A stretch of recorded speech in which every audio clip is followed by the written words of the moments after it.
안녕하세요. 오늘도 아주 흥미로운 것들을 찾아냈기 때문에 녹음을 하게 됐습니다. 근데 제가 우선 녹음을 한 다음에 사진을 매치시켜요. 그러니까 녹음을 할 때는 제가 사진을 보고 녹음을 하는 게 아닙니다. 그래서 가끔 가다가 세부적인 실수를 하게 되는 거죠. 여러분들이 어떤 때는 찾아내시는데 제가 그런 문제가 좀 있어요. 일단 JTBC 손석희 씨의 저녁 8시 뉴스 청취율이 아주 극강화했다고 그런 것을 이상호 기자가 밝혔더라고요. 2.9%면 엄청났죠. 뭐 당연히 손석희 씨가 요즘 비판받는 대상이 됐기 때문에 그랬겠죠. 그런데 2005년도 그 X파일 문제가 나타났을 때 당시 홍석현 주미대사와 이학수 삼성 구조조정본부장께서 뭐라 그랬냐면요. 그것은 도청 파일이므로 도청 자료이므로 그것을 드러내서 방송을 하게 된다면 건당 3억 원의 손해배상금을 물리겠다. 이렇게 위협을 했었습니다. 대단하죠.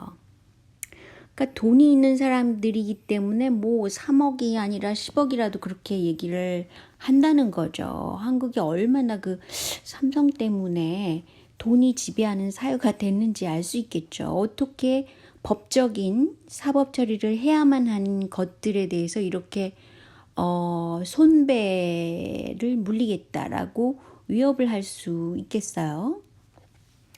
그런데 요즘 그 문재인 대통령이 되기 전에 그 캠프에서 가짜 뉴스 대책반이라는 걸 대대적으로 얘기를 하면서 뭐 지금도 노무현 재단에서 그렇게 하지만 가짜 뉴스는 안 된다 라고 얘기를 하고 그것이 고소 고발 사건으로 이어지고 있는데 이것이야 말 않고 그 사람들의 생각과 말할 권리를 저해하는 그야말로 통제되는 그런 사회가 점차 되는 것이 아닌가 걱정스럽습니다.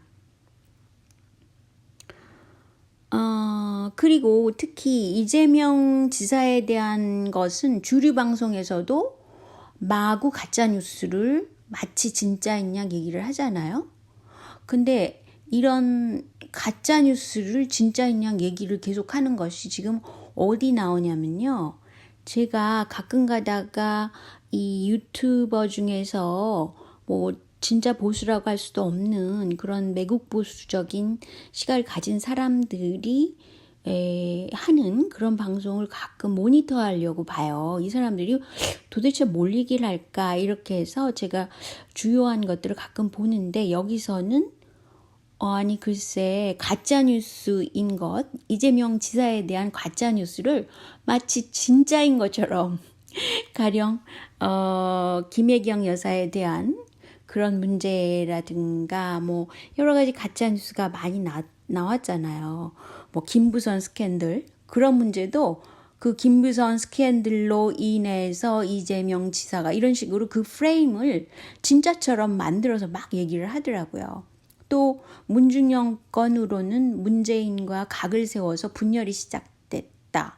뭐 이런 식으로 사실은 이정열 변호사 때문에 문준영 건이 드러난 건데 그런 팩트는 전혀 언급하지 않고 그저 이재명 까대기에 바빠요. 그 이유는 이재명 지사야말로 차기 대권 주자니까 그것을 일단 반대해야만 자기네 그 누가 나오든 자한당에서 누가 나오든 누가 나오겠죠.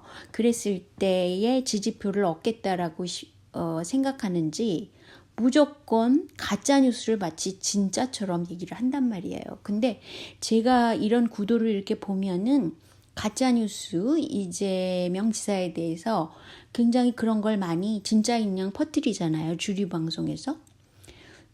또 뭐 녹음이 된 거라고 그래가지고 또 퍼뜨리고 뭐 그런 식으로 해서 이재명 지사에 대한 이미지를 아주 안 좋게 하는 이유는 바로 이런 점. 그러니까 홍석현이 원하는 거는 바로 이런 점인 것이죠.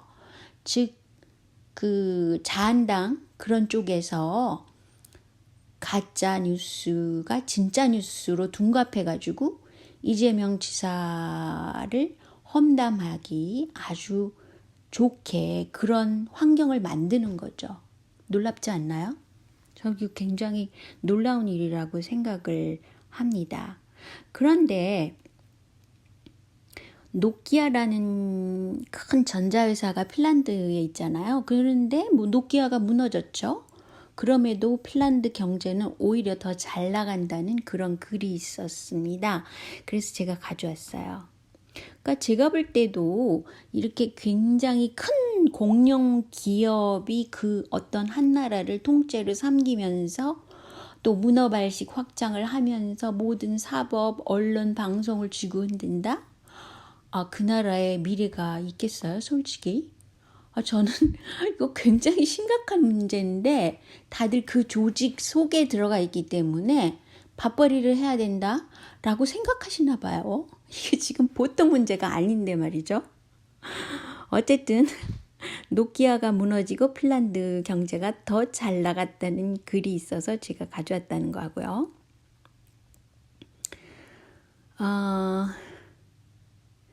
그래서 일반 지지층에서 이재명 지사에 대한 가짜 뉴스를 되도록이면 그 사이비 보수세에서 떠드는 것을 가서 그거 그렇지가 않다라고 그래도 바로잡는 노력이 필요하지 않을까. 왜냐하면 이 사람들은 그 뇌구조가 복잡하게 합리적으로 무엇을 논리적으로 생각할 능력이 약한 노인층이잖아요. 단순하고. 그러니까 그 능력 자체가 없는 거예요. 그래서 이게 굉장히 큰 문제가 될 거라고 생각해서 이것도 굉장히 심각하다고 저는 생각하고 있어요.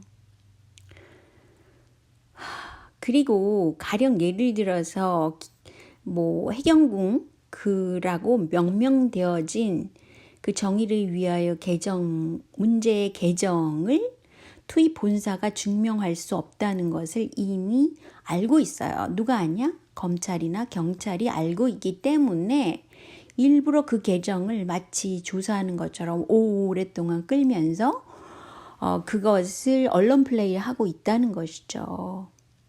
사실 미국에서는 어떤 글을 트윗에 남겨도 그것이 명예훼손이 되지 않아요. 그렇지만 가령 예를 들어서 성추행에 관한 또 성적 그런 모욕을 유발하는 그런 것들, 또 잔인한 거, 뭐 생명에 관한 거 그런 것들을 보여주지 않는다면 그 명예훼손 그런 거 제목에 해당하지가 않는다는 것이죠.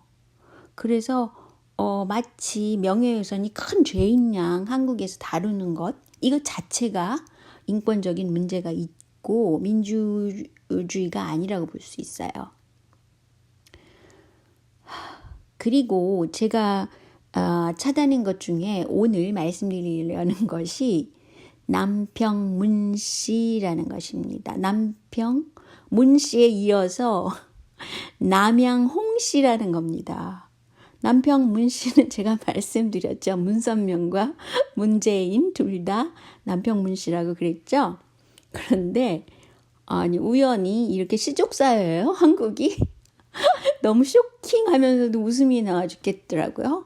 첫째 이 남양홍 씨의 대표적인 사람이 홍진기 가족 중에 홍석천이고요. 그 다음에 부친이 친일파였지만 사과를 한다 그러면서 삼성기업을 막 비난한 노조 출신인 홍영표 그 더민주당에 있지만 무슨 짓을 했냐면 이분이요 자한당한데 법사위를 낼름 내어줬어요. 그래가지고 저는 사실은 홍영표 이 사람을 믿지를 못하고 있습니다. 뭐 굵직한 것을 내줬으니까요. 법사위가 얼마나 중요한 위원회겠어요. 그리고 또 한 사람의 홍장표 씨가 경제수석으로서 소득주도 기획을 발표를 하고 그런 소득주도형 정책을 쓴다고 했다가 저소득층이 오히려 늘어난 결과를 냈죠. 그 문제의 경제수석이 홍장표 씨인데 이 사람도 누구겠어요? 남양 홍씨, 홍석현 씨족이라고 볼 수 있죠. 홍영표, 홍장표 말씀드렸죠. 그런데 너무 웃기는 게 소득 주도 경제 기획이 그건 잘못된 것이다 라고 새롭게 등장한 사람이 홍남기, 이 사람도 홍씨잖아요. 네? 근데 같은 홍씨입니다. 국무조정실장이라고 그러네요. 이 사람은 영국에서 공부를 했고 참여정부 이명박 시절 박근혜 시절을 두루두루 거친 경제기획통이라고 그럽니다. 그렇지만 참 이상하게도 왜 홍씨 또 홍씨일까? 홍장표가 문제가 있으면 홍씨가 또 홍남기가 나타나가지고 아 그거 잘못된 정책이라고 비판을 슬쩍 한 다음에 또 등용이 되는 건죠. 이 사람은 특히 임종석 씨랑 무슨 관계가 있다고 그러던데 학교를 같이 나왔다 그러죠. 그 다음에 홍익표 씨 더민주당의 수석 대변인이래요. 그러니까 가짜뉴스를 막 잡는다고 있는 그 사람이요. 그리고 또 한 사람은 여러분이 홍석천 씨, 이 사람은 동성애자를 군대에서 어떻게 당연시 해야 되는가 이런 설명회도 군대에 가서 했다고 그러네요. 그런데 남양홍 씨라고 그래요. 아니 무슨 남양홍 씨 시족 대회를 하십니까? 아니 어떻게 이렇게 줄줄이 사탕으로 남양홍 씨가 잘 나가고 있나요? 저는 홍석현 씨가 갑자기 나와가지고 막 그 언론 플레이를 하더라고요. 그래서 참 이상하다. 동성애자면 그냥 조용히 동성애를 즐기시면 될 것을 왜 저렇게 사회에 나와서 그렇게 언론 그 커밍아웃을 했다 그러면서 마치 그 굉장한 사람인 것처럼 할까? 그랬더니 이 사람이 남양홍 씨네요. 그리고 또 제가 열린 우리당, 노무현 시절에 열린 우리당, 이것이 소로스의 열린 오픈 소사이어티라는 그 단체가 있는데 그 재단하고 이름을 상당히 비슷하게 쳤네. 그렇게 생각을 했었거든요. 그랬는데 그 노무현 시절에 홍석현이 일찌감치 동성애 커밍아웃을 했더군요. 그런데 이 동성애 문제를 제가 한번 다시 다루겠지만 조국 민정수석 이 사람이 동성애에 대해서는 굉장히 찬성가예요. 그래서 이 모든 문제가 소로스 정책과 동일시되고 특히 정의당 정책은 완전히 소로스 정책이잖아요. 그래서 참 어떻게 왜 이런 구도로 갈까?